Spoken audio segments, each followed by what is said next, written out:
Hello, everybody, and happy July 1st. I am here. I'm Charissa Costa, and I'm here, Charm City Readers, and I'm here with Qin Sun Stubis. How are you, Qing? Hello, so nice meeting you right on the screen. The only thing I feel they're missing is they give each other a hug, right? I know, But and a glass of wine. Or that would be something. Are fantastic. you a That wine would be. drinker? I drink very little, but I do love enjoying that sip. A And my sip. husband calls me a cheap date. My husband doesn't call me a cheap date because I do like my wine. I'm not a wino, but I do. I'm half Italian. I just feel like it's in my blood. That's very important. I grew up, wine was out of question. Hmm. Even at every day, like just have a full stomach was A blessing. impossible. Yeah. So having wine, I think I learned about the word wine and can whine about it when I was much older. Well, we are here tonight to talk about your novel. It's called Once Our Lives. It's actually behind you. I can see it over your shoulder. Once Our Lives, Life, Death, and Love in the Middle Kingdom. And I'll admit it, I'm a bit nervous tonight because most of the books that I talk about are fiction. And so we're talking about character development and choices that people make with the way someone looks, or in Chris's case, a magic, right? And your story is not fiction. It is true. It is a memoir. It is a story of your life, of your parents' life, of your grandparents' life.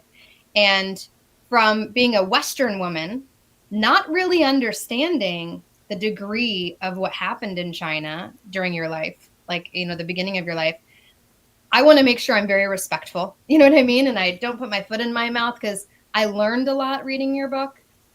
It made me research. It made me go back and fill gaps into things that I didn't understand and know. I hope it does that for everyone else. But it was a little intimidating because I'm like, this is something I genuinely know so little about, and I want to make sure I respect you. So I will try to do that the whole hour. And if I stick my foot in my mouth or whatever, you tell me.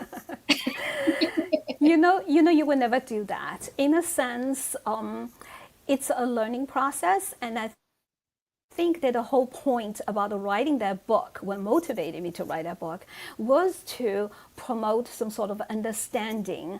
And I felt that the true understanding of a culture, of a history, is that if I can put someone in the shoes of those who lived through the life. Yes. And it was not easy in a sense that I had to dive deep into my past, and it was not a pleasant past. It was a past filled with pain and longing and endurance, but also there was a lot of love.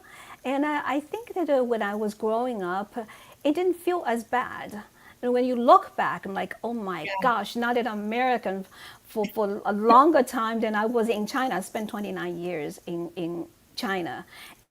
And so to say that I am now on this side of the globe for longer time than I was back in China, and I really feel, I mean, like I am a spoiled middle class American.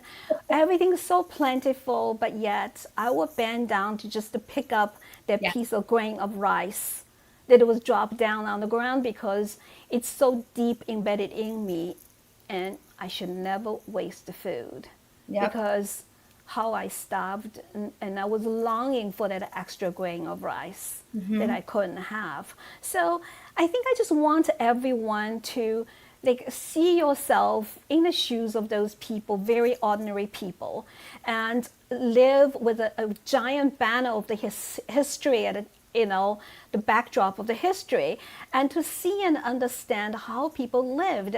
I think that just that alone would make people appreciate whatever life they're having in America. Hmm. If you may not be able to afford like the most expensive restaurant or go to like a Michelin star But we're restaurant. so blessed. We're Oh so yeah, oh blessed. yeah. Look at the supermarket, Yep. and you can still get a loaf of bread for like $1.99. Hmm. And you're not gonna, as long as you have $1.99, you will not be You can eat. starving, right? So you may have a choice. You may So not be able to get fluff marshmallow, but you can still get Apples You and will not bread. be starving. Yeah, Yeah. you will not be starving. And there are also plenty of great people. Like if you really say to someone, say, I'm starving, would you buy me an Yep. apple and a little loaf of bread? Anyone will do that for you. Everyone. Yep. So yeah, so I think that America, like to understand just the life of human beings, it just stretches from poverty and starvation to what kind of high end of life. Everything's like with gold leaf like on the cake, and everything in little like tasty morsel look like an artwork, and you pay a lot of money for it, and you just pop right into the mouth, and like here goes $50. Right, right. I love a Yeah. tater tot, Ching. I love a tater tot. It's the cheapest food, and I just, love a tater tot. I'm not a fancy girl. Good. There are a lot of wonderful things that I love cooking at home. So I wouldn't make what I recently discovered is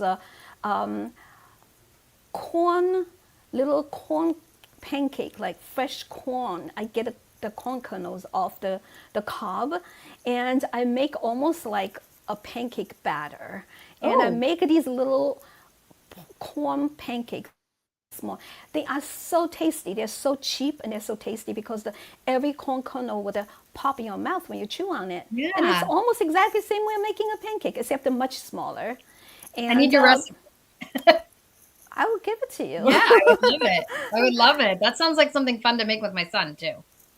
The kids would have loved them. And Yeah. then you can put something on that, a little piece of a tiny, corn, little pancake. And you can put even tuna fish on them. You can make a Hmm. little something on the top and put a pepperoni on it, whatever you want to. The kids love them. So, Well, this is a good segue into. I was going to do a lightning round. I warned you about this. A lightning round, okay. like getting to know you before we talk about the book a little bit. You're up for it? We're good? What is it? All right. Start simple. What's your favorite color? My favorite color is right on me here. It's red. It's red. My favorite color is red. Yeah, you know why? Red in China symbolizes luck and prosperity. So since I wasn't born a lucky girl, I always wanted to have some sort of luck. So I love the color red, and it's I love cheerful that. anyway, right? I hardly ever wear red, but it's still my favorite color. Like, I just love red. I Love have like a quarter of my closet all Oh red. my,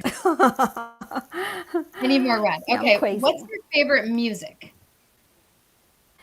Well, in some ways, I did not grow up here. Hmm. So I grew up during like a Peking opera with revolutionary themes and mouse quotation songs. I came here at the age of 29, but I do remember I did not even know I experienced some sort of American music when I was 17, 18 years old back in college in China, and the kids would play little tape recorder. And after I came here, I realized a lot of songs were Beatles. So I would say Yes, the probably Beatles. Beatles. My mom Yeah. is a big Monkees fan. Do you remember the Monkees? They were like they were supposed to be a joke on the Beatles, and they had their own TV show. It's supposed to be just like a joke on them, but she loves the Monkees. What's your favorite book format? Like Kindle or a paper book? I'm stuck with paperback. The Everybody reason says that. is I don't know why, but as you get older, you really feel that light from the machine. Mhm. It would bother your eyes if you read it for too long. And also, I grew up, I mean, I spent most of my life reading paperbacks. So Yeah. I think it's just some sort of a familiar feeling. And especially my mother told me ever since I was a very little kid, we didn't have anything, but we always had books and a nighttime reading. And paper is very important to me. Was very precious at the time. And our like a stationery paper was so thin Oh that you yeah. can actually see through things. But every page was important. And then when Okay. you do your homework and all these exercise books, we use them for kindling to start a charcoal stove. So paper was so essential in my life. That's that is the best explanation I've had so far. So you win 2 points. Thank you. Do you listen to audiobooks? I probably should do more of it because it is. I just a couple of days ago, I was in the car listening to NPR, and it was this woman who narrated so many Kindle books, and so she was doing a little tiny reading. Oh my God, it was so exciting because the way she read it, I would have said I'll give her the most boring book. It would have sounded great. So I Yep. felt like if only I could have you to narrate my book because it's full of like stories of kidnapping and pirates and trying to, get a baby boy from an opium den Right. with gold sticks. It would have become so exciting. So I would definitely think that it would be a great idea to do I more think of it would that. be. Yeah, you need the Yeah. right voice though, because the narrator has to age with the story. You know what I mean? Like, yeah. Oh, her voice would change. She was like a trained actress. So she was like, get down. It's a performance, right? It's Yeah, a yeah, performance art. yeah, yeah. Okay. So I think you answered this one. What are your favorite hobbies that are not literature related? Is it cooking? I do a lot of cooking, but I have so many, even at my age, I'm still experimenting. Hmm. And most recently, I was looking at a lot of how people do embroidery on Facebook.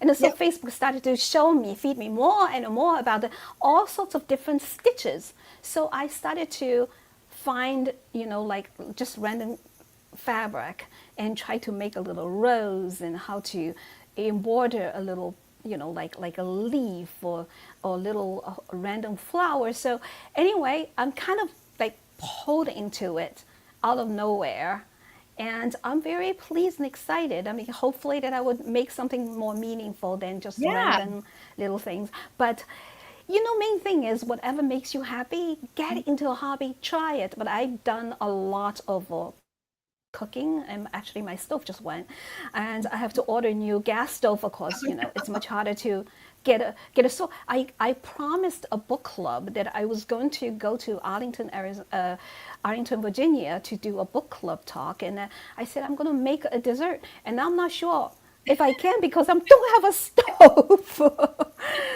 So that's kind of cooking is fantastic. I can make a beef bourguignon. I love to make a Oh, bouillabaisse. I make coq au vin. I make I'm gonna come over Italian. to your house for dinner. If you come to DC, truthfully, I would love I to will. welcome you. Yeah, truthfully, if you take the kids here, your husband, and we're just gonna have a dinner. And I love Yes. to make Maryland crab cakes Oh, and yes. crab bisque. I even make a crab macaroni and cheese.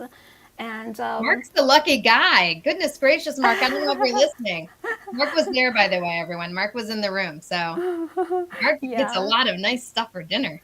oh, he is the best husband I can imagine. We love each other so much that when I got my book, I got a contract, and like the book is getting published. He's like, I'm getting retired. And what do you mean? You're not turning 65. He's like, you've been behind me every step of the way, always doing things for the family, for the children. He said, this is one biggest, the most important thing in your life. He said, I want to be with you every step of the way. Oh, So yeah. he retired. Of course, when he got retired, suddenly like, where's my insurance? Like we have to like find insurance and do these things. But the two of us traveled to Toronto, Canada, to Los Angeles, to New York City. I mean, Wow. everywhere. We just been having such a great time. We've been to like a dozen book clubs and just talking to people, and he is my best partner in crime. That's so awesome. That's so awesome. Okay, last question. And I prepped for this. So you guys may not know who are watching, but Ching writes columns. So it's a journalism question, and no one really agrees with me so far. But do you like the Oxford comma? I would say, as a writer, this little tiny dot, if that could help me to make my meaning clearer, I would use it any time. I Yes. love it. And I find myself not always using it the first time I type something, but when I proof it, I'm like, where's my comma? And then I add it back. Come on, right? Come I on. know. I know. Use it. Yeah. I do like it. Okay. So now it's time to talk about the book. Can you give everyone a summary of, without telling the whole story, a summary of Once Our Lives? Like, you get on an elevator with someone, and what's this book about? Well, Once Our Lives is about 4 generations of Chinese women struggle through war, revolution, and also against an ancient Chinese superstition that prolonged in the family for about 100 years and affected our entire family forever, in a sense. So that's, it's about ordinary people doing extraordinary things in extraordinary times. So that's pretty much summarizes my book. And one of the things I love is that, and you say it at the beginning of the book, that every piece of that book is someone told you that story. So whether you heard it in whispers, or whether your grandmother told you, right, about the beggar, or whether your mom told you, or maybe your sisters told you things that you don't remember well. Everything someone told you, sometimes in private, sometimes in secret. So how did you decide that I know I'm going to put this to paper and I'm going to tell our story to the world? Like, did you feel like pulled maybe to keep it a secret? Or, I mean, how did you decide that it needed to be out there? There are too many people that love to keep family secrets. Now, you may want to keep them, your way, but this is history. I mean, I didn't realize that I was going to keep it, not keep it. I was just writing because I was missing my parents who were gone all too young, all too soon.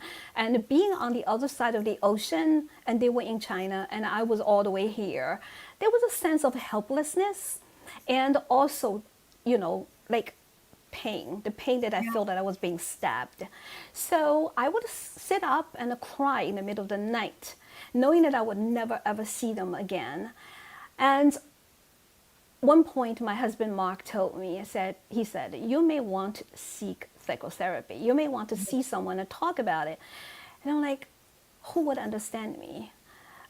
If I need to talk to a psychologist, I probably would make my family broke because I have to explain to them about the history, Yes. why the things happened that way, how I was being affected. It was that during that process of reflecting my life that I felt that it was easier if I just picked up a pen and a You wrote it notebook down. Yeah. and write things down. It was like your situation. My kids were very young, and I didn't really have a lot of time to spend like the luxurious time by myself in front of something. I was at a clarinet lesson, tennis lesson, ballet lesson. I was always somewhere in front of the school waiting the kids to be discharged. So I started carrying a notebook and a pen and just started to write the stories that I remembered growing up. And gradually I had a pile of notebooks. And I look at them, I'm like, these stories probably would help people to understand. China was behind bamboo curtains. The rest of the world did not understand China until Nixon's visit. Mm-hmm. And more like in the 80s, and there's so many Americans are porting to China, mostly tourists or business people. But before that, they really knew very little. And I grew up. I was in China until the age of 29. I left China in 1989 to come here to study, get my master's degree. So I felt that lucky for me, in a sense that my husband is not Chinese. So if I wanted my kids to understand my stories, better not write in Chinese. So they were written in English. So then I thought like, gee, there are more people maybe interested in my story. I was an English major in China, English major for 19th century English literature. I went as far as Shakespeare, Chaucer, Spencer, Milton. So I felt that I wanted to do something to let the world see a piece of history. Now, there are tons of, fictional stories, Chinese historical fictions. They make up characters, with a backdrop of a period like Hmm. anti-Japanese war or Chinese civil war or whatever. But this is my real life. And I thought about Frank McCourt, Angela's Ashes, Yep. and how pungent the stories were. And I can tell you, I never met him. By the time I was doing the writing, he was gone. He was dead. I couldn't ask him for a quote, and I couldn't say thank you. But Right. he motivated me to use a real voice, to think of myself back in those days again, kind of seeing myself moving forward from day to day. As a child, how my grandmother told me stories, how my mother told me the stories, and how to bring those stories into a real life. And it took me 20 years of my life Oh, to write it down. to put this story Oh, together. So it's not a joke. The next book I'm going to write will be a fictional story because I don't know how many 20 years I have left to write a book. well, and it's exhausting. So this story starts with your grandparents, and you and I talked a little bit before. I don't want to tell all the spoilers of the story because there is obviously it's your life, but there's a path and a ribbon the story takes, and one part plays onto the next. So I don't want to give it all away. But can we talk about? You said superstition. I was going to say curse, but maybe that's the wrong word. Can we talk about the beggar story because I think that is so pivotal for everything. Like, is that okay to talk about that? Yes, I Okay. after 20 years now, I actually can talk about all the stories, just being very objective in a sense. Yeah. I'm the writer. I'm not a person like just thinking about oh my life, how I went through it. No, it's different. But I can tell you when I was looking back into thinking about my father, my father was gone. I was so sad. The first story occurred to me was the story my grandmother told me because as a child, if someone told you something so dramatic, Yeah. so out of touch because it was in the 1960s. Now, it was Cultural Revolution. We were supposed to not to believe in superstition. Now, here Oh, was my grandmother who was telling me some story was bizarre beyond my imagination. I was not growing up with any religion or Buddhism about coming back to life. And just hearing your grandmother talking a story like that, it was very spooky. But I think it had shook her so badly. She saw that she was convinced that it was true. Now, my grandmother and my father were 19 years apart. She was in a seaside village when she was pregnant with my father. There were no doctors, no nurses, were only like old ladies serve as the midwives. They're not really real midwives like in America. Everything has to be certified. right. Over there, like, They just did you delivered a have to? lot of babies. Exactly. She may have a dozen babies herself. And Right. like, so you know what it feels like. Okay, you can come and help more young ladies. So a lot of women died during childbirth. And my grandmother was very, very sensitive. She was worried about her own life. And suddenly, there was this beggar coming to visit her every day. And she would feed the beggar with everything, the good things she could find in the house, even though it was a very hard time. It was wartime. People had a little, but she was married into a good family. So she was giving like leftover rice on the top, and she would put like fish and meat and vegetables, everything she could find in the kitchen, just feed the beggar because she felt if the beggar could be alive, maybe she has a chance too. It's a Good karma. sympathetic, Yeah. Kind of like yes. early karma. Right. She was a Buddhist too, so yeah, she really believed in that. And so the last time, it was about a 1 week. The seventh day when she fed a beggar, the beggar stared at her so hard, and the beggar told her that the baby was coming. So she felt that the beggar, like, look at his face, he was like a child, had this kind of innocence to him. And he was like burping, he was like cleaning his sleeve, the food face on his sleeve, whatever. And he left, and she felt kind of weird. She's like, okay, come back. Hopefully I will still be alive and I'll keep on feeding you. As the beggar predicted, my father was born that day. And next day, my grandmother wanted to feed a beggar, even though there was a taboo, women having birth supposed to stay in bed for a whole month. She went down, opened the door, tried to see if the beggar was coming to get his food. The beggar never came back. And you know, in China, the tradition, the biggest ceremony for the birth of a child was when the child turns to 100 days, the old custom, 100 days old. And the child will be ready to shown to the relatives and friends and to celebrate a birth and things like that.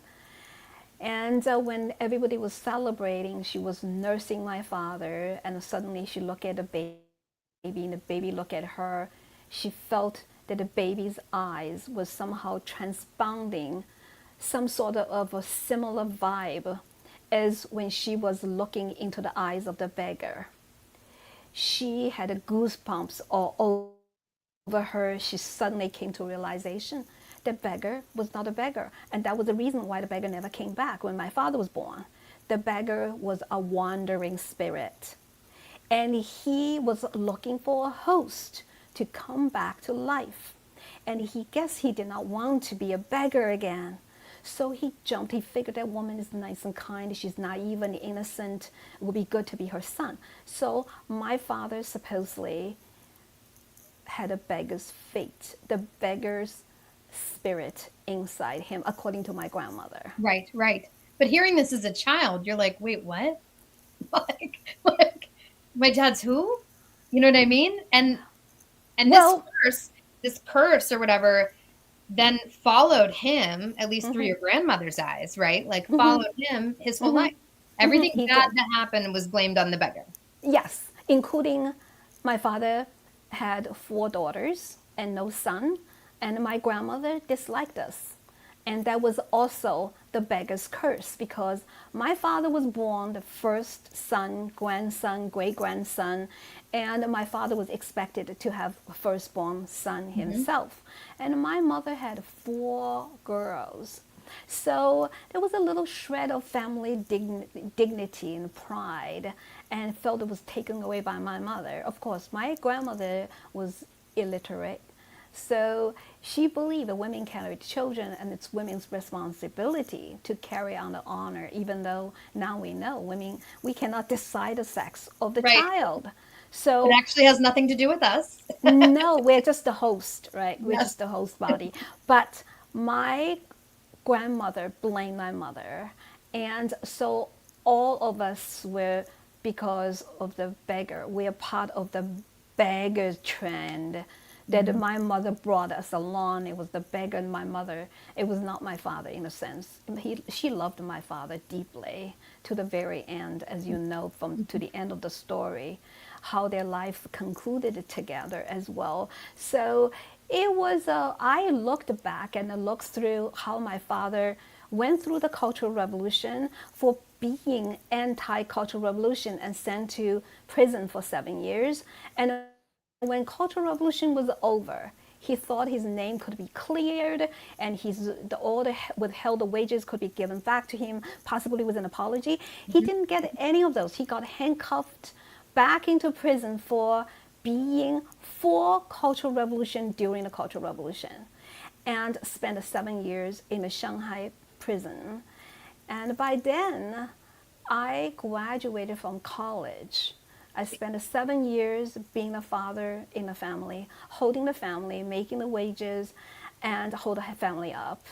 So I went through all those things. I felt like my father's life as if it was cursed or something. Because I know a lot of people suffered during revolution, but I did not know anyone who went through what my father went through.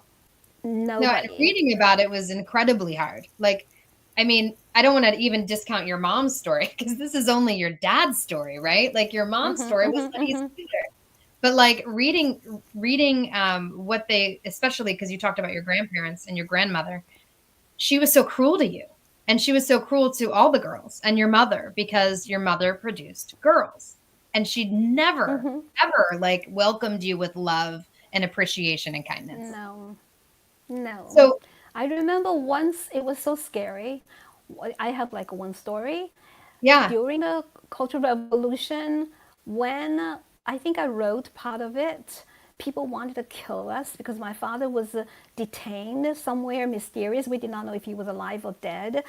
And in a hot summer night, some fraction of revolution came with giant iron sticks on a motorcycle, turned the motorcycle, the head straight out, and they started to bash the front door. Our front door was really a miserable Oh, I remember wooden this part. Yeah, door. yeah, yeah. Yeah. Mhm. And could have almost just knocked down and all of us would have been killed. And stories like that kind of, how to say, it's a, I don't know. It's just a very, very tough for me, traumatic. I mean, like I could have been dead. And they wanted to make sure that my father would confess. They figure if his family got into Mhm. true trouble, like all gone and dead, my father probably would become a lunatic. He probably would become mad. And God knows what could have happened. I just felt that I was meant to survive this everything. And here I am, and I can tell a story few Chinese people afraid of telling for many, many reasons. They're also afraid of telling their story because they don't want to go back to the Mhm. cruel reality of remembering all the, if you go back to those stories, it's like cutting yourself open one more time.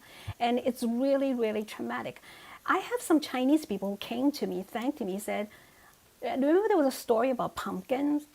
How much we survived on pumpkins because it was the cheapest thing. It was like a huge harvest. He said to me, he said, I never understood why my father hated pumpkins. In America, the parents would visit, in a fall, the family would buy pumpkins for the children, for Halloween, for harvesting, for Thanksgiving.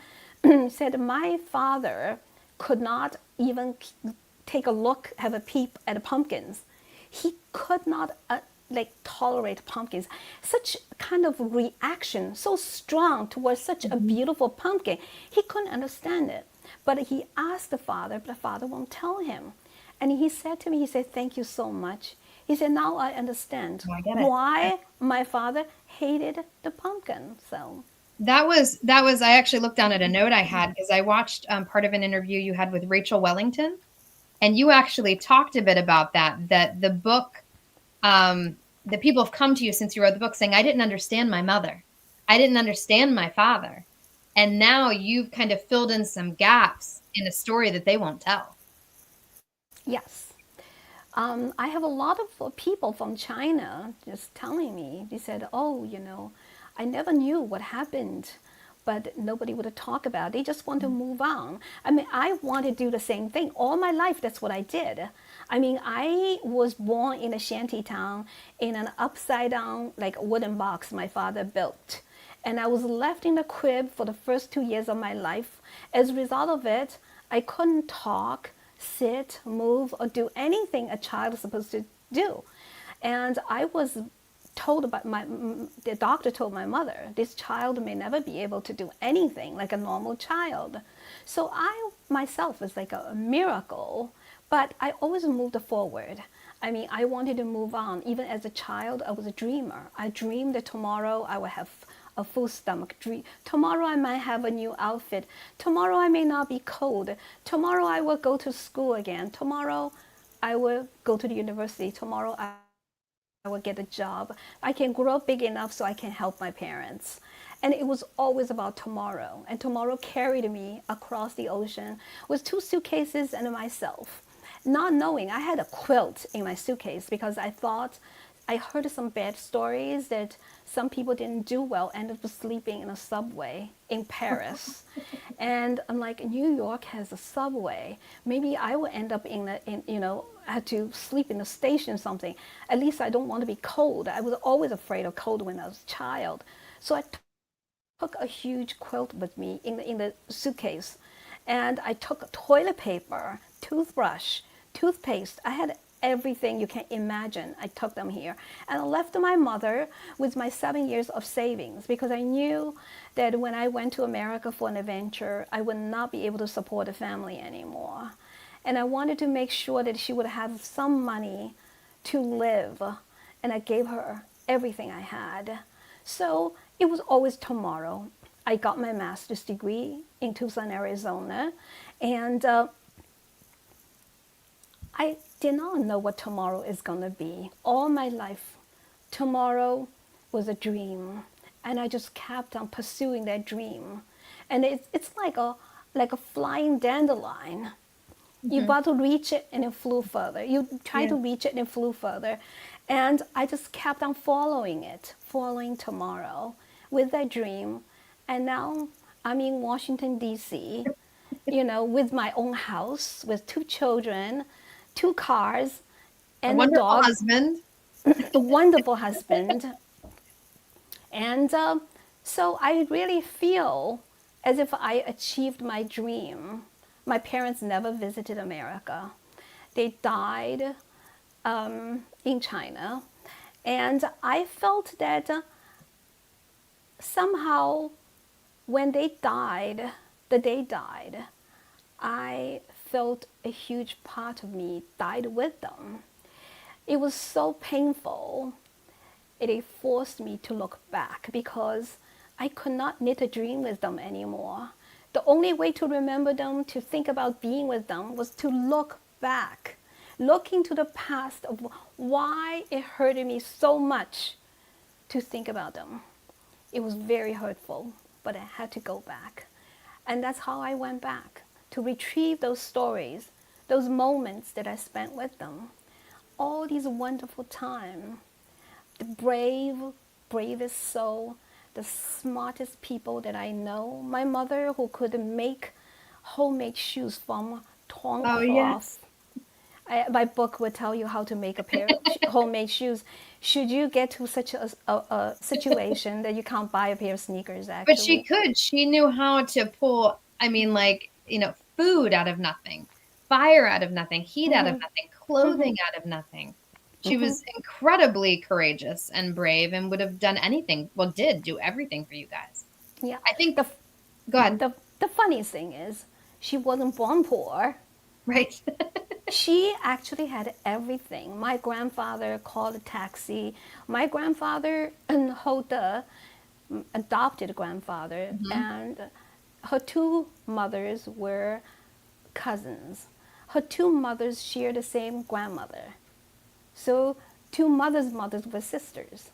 One had tons of children, 7. The other had none. So the 2 sisters said, well, I have 7, you have none. I'm going to give you a daughter. So that's how my mother was given away. And girls, come on. In the old days, girls, Mhm. you don't carry on family name. You go to your husband's family. You have children, the children will be named after your husband's family, not Right. yours. So the girls, right? So anyway, my grandfather, the other grandfather I didn't meet because he died when my mother was young. Mhm. He was the At first, sea. yeah, first mate during the Pacific War time. The second grandfather, who was a general manager of a watch and clock shop in the 1930s and 40s. Imagine in the British part, the most glorious British part of a commercial center on Nanking Road. And his shop was named Wellington Watch and Clock Shop. And he was very westernized. He actually would wear suit. He was always carrying a stick. My mother even knew the word stick. And he would wear gold rimmed glasses. And he looked very Western. Funniest thing, he has a nice big nose bridge. And very handsome man. And my mother grew up wealthy. They always had servants. They had apartments rented always in the French Quarter. My mother grew up in the French Quarter. So they lived in the British Quarter, right across on the Nanjing Road. And then they moved to the French Quarter. So my mother was not like people who knew like always how to suffer and Mm-hmm. strive for something. But She got a somehow, radio. She got what she wanted, right? She said, I want this. And her adoptive dad would try to give it to her. Yeah, try to get it to her. the only reason that I was saved, as you know, was because my grandfather would not let my mother go to school.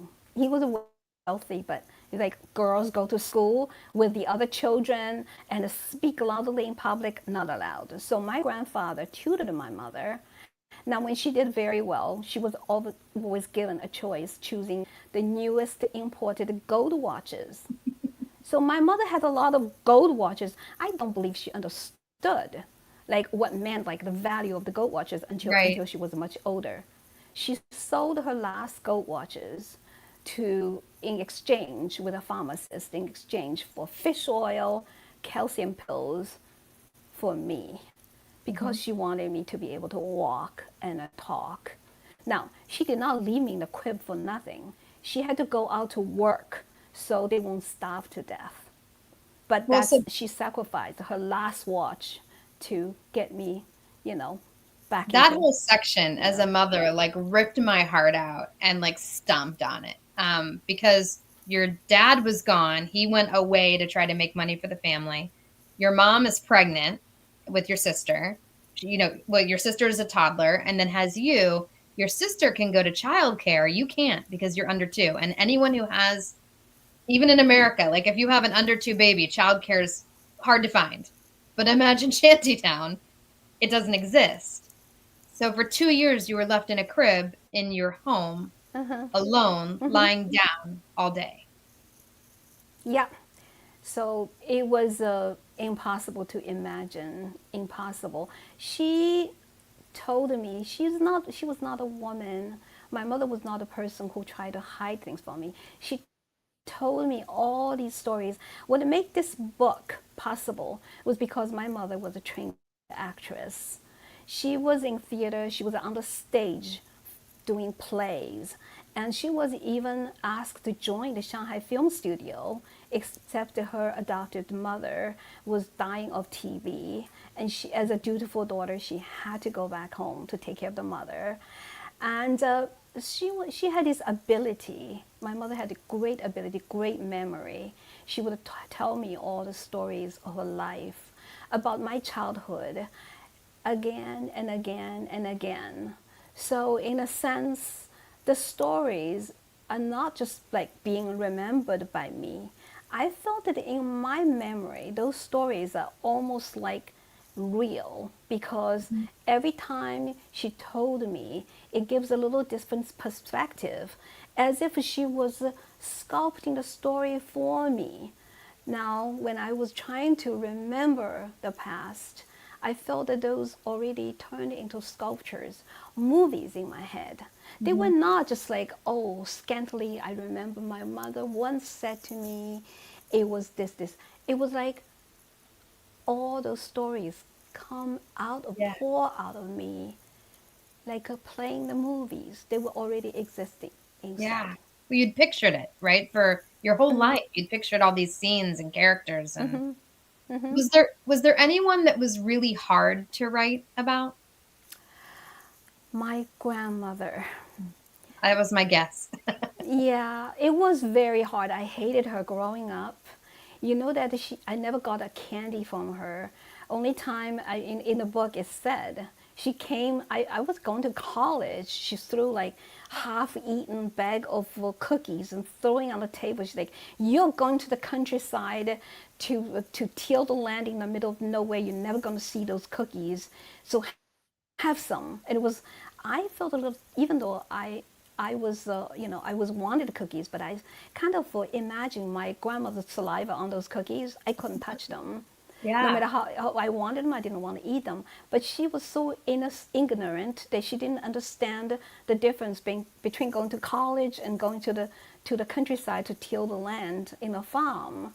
So if it was the old me, I probably would have never put such a character of my grandmother in my book. And I had to start open the book with her story. So that's how I have changed my perspective.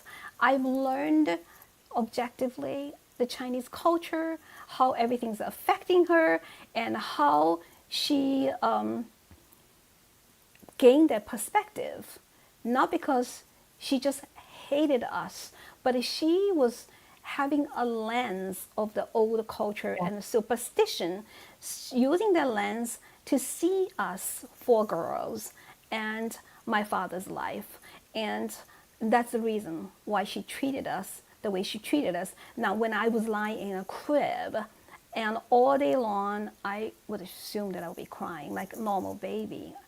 And my grandmother, grandfather, five aunts and one uncle was living in a larger wooden hut Hmm. right next, snuggled against each other. Nobody ever came over to take me out of their bamboo crib, hold me, feed me, change me. So you could see how I would not resent Hmm. my father's family. So, I can't remember if it was Rachel's interview or another one, but but it was really beautiful because you kind of said that once, and then you said, "But I kind of forgive her because she was a product of her time, right? She didn't. She was being fed all this information, and to survive, she owned it and she projected it. But it wasn't necessarily what was in her heart or what would have been in her heart in a different scenario. It was just the environment she grew up in. I think we're all a product of our environment. Now, I got my master's in communication, so I understand how theoretically we environment is everything.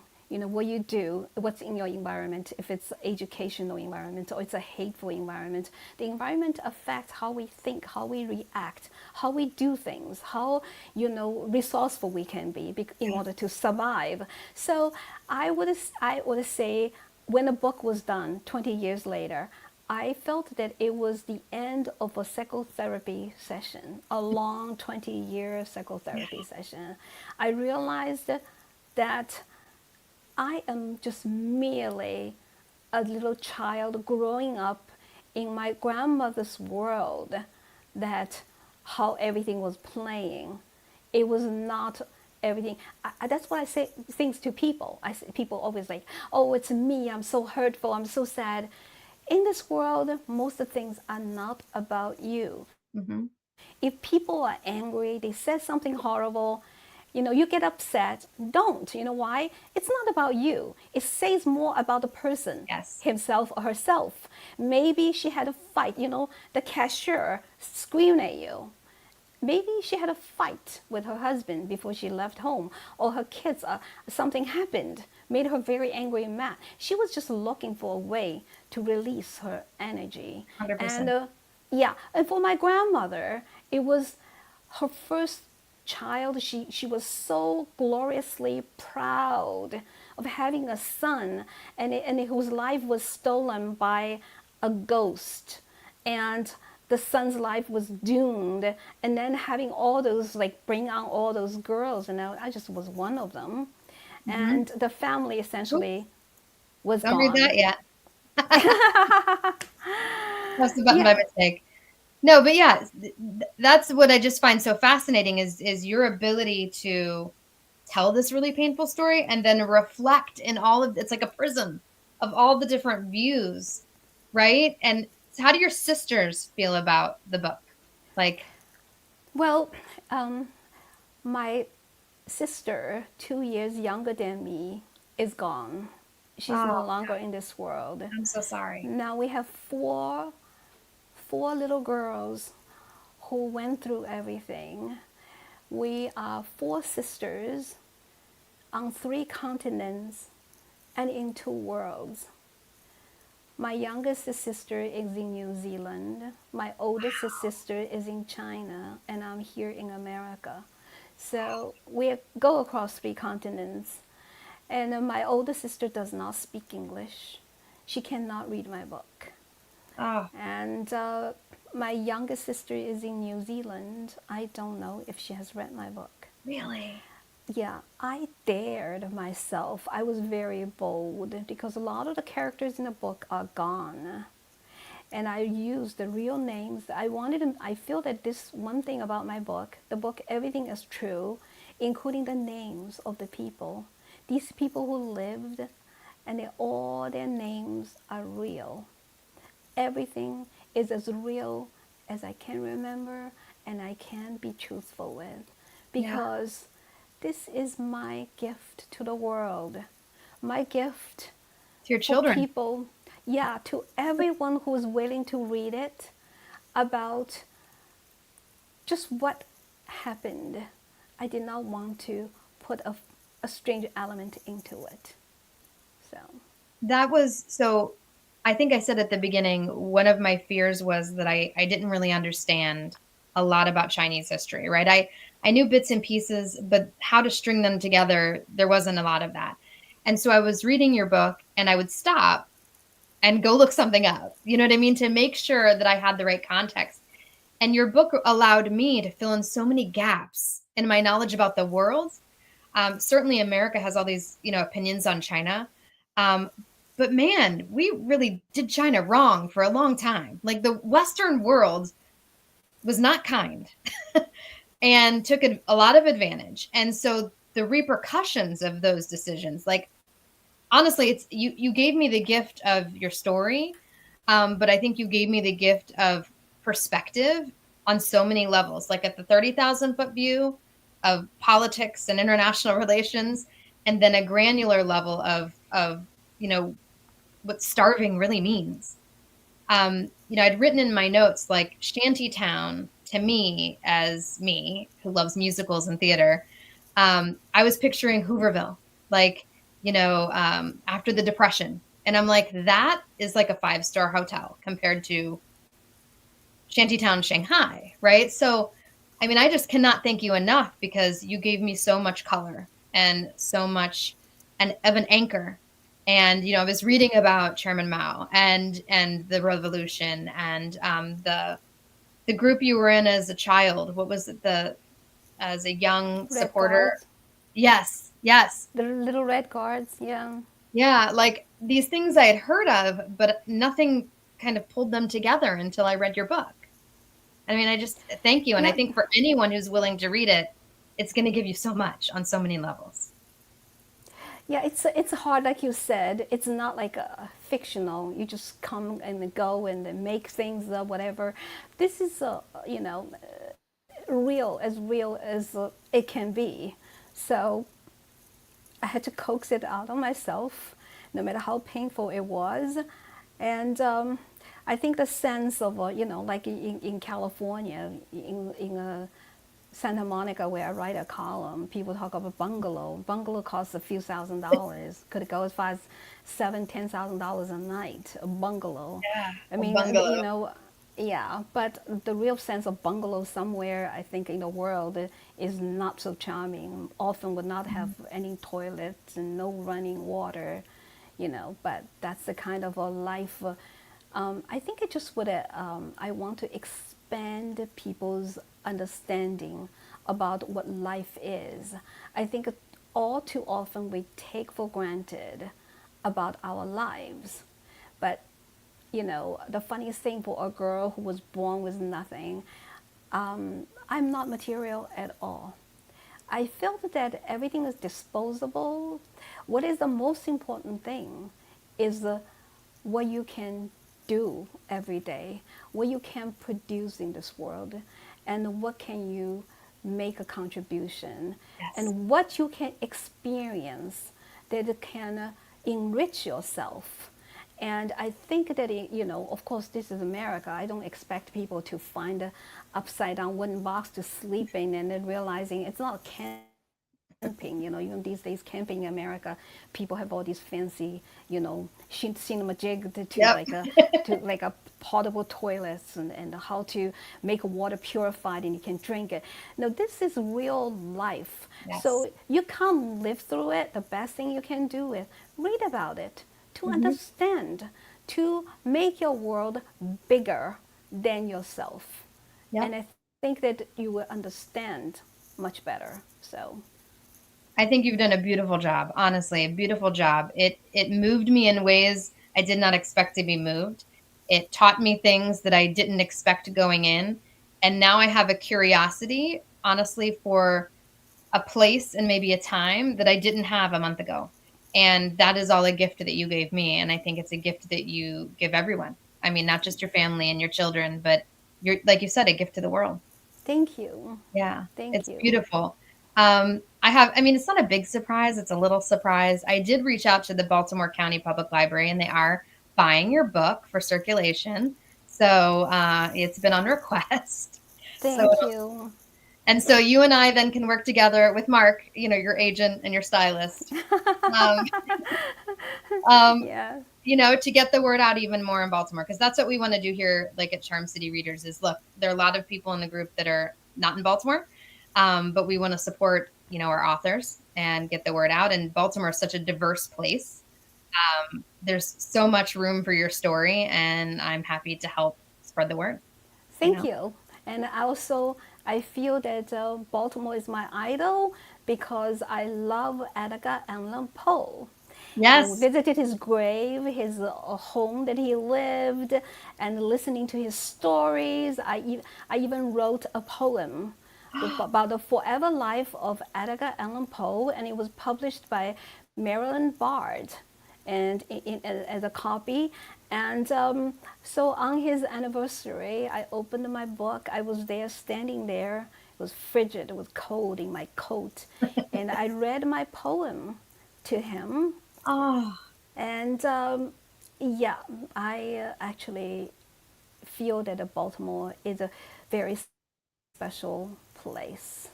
well, So we just did the Edgar Allan Poe readings in May, so you'll have to be on the docket for next year to do that. I would love it. I would love it. And it is a very special city, full of meaning. It seems to me, that beautiful architecture, and the city is a city. Like Bethesda is not a city. Where I am, it's a town. It's a town, Yeah, but Baltimore is a city, so right? yeah, it's a wonderful place with beautiful. I remember once we went to this gorgeous restaurant called Charleston. The Oh yeah, food is it was still open? fantastic. I don't know. I hope it is. They're great It with was like in mushrooms. Fells Point, I think, like somewhere No, down by the Harbor East. yes, in Yes. Harvard. Okay. Yes, yes. They have a great way of doing mushrooms. Mm, It's very, very pricey place, but we did it for a special birthday celebration. But I do know Baltimore has some very, very special very restaurants good. there. Or you And can just go to a crab shack, right? I know there's Yeah, something for everyone. Well, I yeah. wanted to share my review with you because I hadn't shared it. That was what I threw up on the screen and then came down. So I'm going to add it here and then I'll read it. So you don't have to read it if you want to. But Once Our Lives is a stunning and deeply moving novel memoir that opened up an entirely new world for me. As a white American woman, I had limited insight into China's complex history or the profound impact it has had on its people.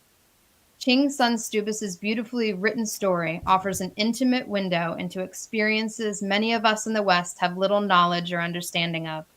From a haunting family curse that sets certain events into motion to the sweeping societal changes brought on by the rise of communism, the book covers a remarkable breadth of emotional and historical ground.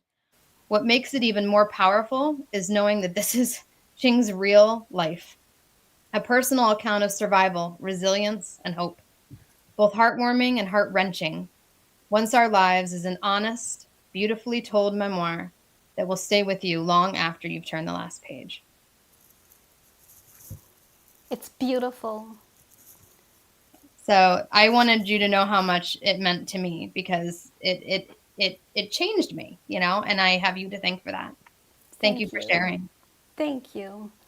I feel that 20 years efforts all worth it just because of you. Oh no, not at all. But Really. the next book will be only a few years, right? It won't be another 20. I believe it or not, I've actually finished the first draft of my second book. Have As, you? as I've said, it's going to be fictional. And as a woman, the book is again about the women. Yep. But this time I am doing a sweeping kind of a description about the changing society in China and in the last few decades, how the Chinese migrant population impacted the economy, the prosperity of the whole Ooh. country. Now, for every advancing society, there's always a supporting group of people. And those people in China, we don't have immigrants from other countries. We have a lot of migrants from poor countryside, rural areas. They go to prosperous big cities along the Mm-hmm. coastline, searching for opportunities to better their own lives. And women often served as maids Yes. and working hard, men in construction, sanitation, and everybody had a life story why they left home to go to big cities. And so I have all these characters, young women's, like their beliefs, their mentality versus the older women's, the rural versus the cities, and the positions of the women in a family, in a Oh, society, cool. how it's ever changing. So, and how people's lives, entwined in the social changes in China. And I love the fact it's fictional, so I want to, in the end, make things positive. I wanted the girls that went through everything, in the end, see through hope and a light, like my own life. So, yeah, so my husband is also my editor. He used to work as a senior writer at a Newsweek for Cool. weekend news operation during the Bush presidential Yeah. time. And he graduated from Juilliard, but he served as a chief communications officer for American Humane Society. He's very good. He's a great writer himself. I always try to push him like write your own stories, right? But anyway, so I want him to go through it and give me a feedback, and then I would try to figure out, because there are certain chapters I wanted to write but I didn't write. One thing is I often find the writers overwrite as if we're paid by words, but we are not. The integrity of the story is the most important thing to me. And often I'm reading and like, it should be over. They're very famous writers. If they would ask me for suggestion, I'd say, cut it off right here. But they keep on writing and writing. I'm like, I don't want to read it anymore. So I don't want to become one of those writers, but I also do not want to underwrite. If the stories can support the characters, I Right. would want to write more. So we'll see. And I also intend to fish, kind of go out and look for a new agent, possibly a new publisher, just make life more exciting and more dynamic instead of just kind of, anyway, for a person like me that gone through so much, I think the sky's the limit, right? Yep. I would just go Tomorrow. find That's my your way. that's your Yeah, hashtag, right? Is tomorrow. It's always tomorrow. yeah. I'm Yeah. still chasing. I'm still Still chasing. I chasing probably tomorrow. will be chasing for the rest of my life. I will be chasing that rainbow, will be chasing that dandelion puff. I will be going forward, the fluttering of a butterfly wings. I'm going to be always doing things and keep on chasing my dreams. Well, I am proud to be in your shadow, and I'll lift some air up to throw those wings higher. You're my friend, and I can't wait to see you in person. I know it will Yes. happen because Baltimore is like 45 minutes away. If we, Smaltimore, they call it. Smaltimore, because it's yeah, small and it's yeah, Baltimore. yeah, yeah. Well, So, and you know, I'm sure we'll we find a will. way. Either that, or you can take the kids and visit DC, and I will make you some food, and we can Crab cakes. anything you name it. I'm also great with making ribs. I have my secret Oh, recipe. People want to come to me just sometimes just eat some ribs because I make the best. I you make are a wonder. all sorts of. I can make Chinese. I make a great juicy Shanghai style spring rolls, juicy Mm. inside, crispy outside. Oh, So I can make my own dumplings and Ching, we are now best anything. friends. It's official. I've dumped all my Good. other best friends. No, don't dump them. No, don't dump them Just because kidding. you will help me to make all the other friends as well. Yeah, but sisterhood. The more, the Sisterhood. better. Yeah, we support each other so we can laugh and Hmm. have more fun in life. And the one thing I feel the best thing about being friends is that not just laughing and having fun. When someone is in trouble or feel frustrated, if they would reach out to me and say, hey, can we talk? I would always be there to lend an ear and say some words. And life can be tough sometimes, but look at me. You go through the tough, rough waves, and when you go to the other side, and it's so much rewarding feelings. Yeah. I think that's the reason why people love surfing, right? You go out there, and you do not know what's going to happen. It's man-made. It's Yep. not real, but I had to go surfing in the rough waves of life, Yes. forced. But when you finally come out, On top. it, it's a very satisfying feeling. Like I'm here, and life has so much more meaning. Yes. The depth of it. So Ah, Ching, that's so beautiful. That's so beautiful. Now I need to subscribe to your column so I can hear your writing all the time or read your writing all the time. But if we thank you. are we are after an hour, why don't you tell everybody like where they can find you, your website, where your column is, anything you want to share? Okay. Well, I write monthly column for Santa Monica Star for about 17 years now. And it's called the Reflections from the East. So you can imagine the East as, New York City, where I was, Washington, D.C. It's the East of the country. And then East, also the East perspective, where I came from, all the way from China, some Eastern philosophies and beliefs Love and it. ideas. And I often write about the older little episodes of things that happen in my life and how I kind of relate to the life now. So give people a kind of comparison and contrast and a bigger perspective of certain issues. I talk everything except politics. Smart woman. Parenting, yeah, parenting, raising children. I think deep down, we are women and we all share a lot of feelings together Mhm. and we have different views. It's okay. But so yeah, so you can, if you go search for the Santa Monica Star. The Okay. Santa Monica Star. It's a newspaper. And I believe it's thesantamonicastar.com is the website for the Okay. newspaper. And I have my own website. It's called Qin Sun Stubis com. So if you can Google my name, Qin Sun Stubis, and you probably will find a lot of my interviews, my writings. I've written short stories, I've written poems, all different things. You probably, will be fun. Mhm. Yeah, and you can find me on Amazon, in bookstores near you, hopefully.